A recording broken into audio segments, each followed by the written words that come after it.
چیز مثلاً مکھی مکڑی وغیرہ کی مثال بیان فرمائے۔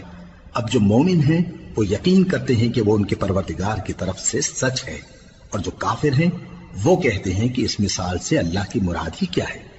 اس سے اللہ بہتوں کو گمراہ کرتا ہے اور بہتوں کو ہدایت بخشتا ہے، اور گمراہ بھی کرتا ہے تو نافرمانوں ہی کو، جو اللہ کے اقرار کو مضبوط کرنے کے بعد توڑ دیتے ہیں، اور جس چیز یعنی رشتہ قرابت کے جوڑے رکھنے کا اللہ نے حکم دیا ہے اس کو قطع کیے ڈالتے ہیں اور زمین میں خرابی کرتے ہیں۔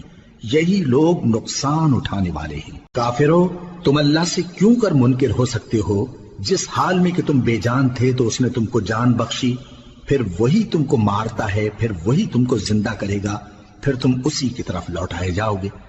وہی تو ہے جس نے سب چیزیں جو زمین میں ہیں تمہارے لیے پیدا کی، پھر آسمانوں کی طرف متوجہ ہوا تو ان کو ٹھیک ٹھیک 7 آسمان بنا دیا، اور وہ ہر چیز سے خبردار ہے۔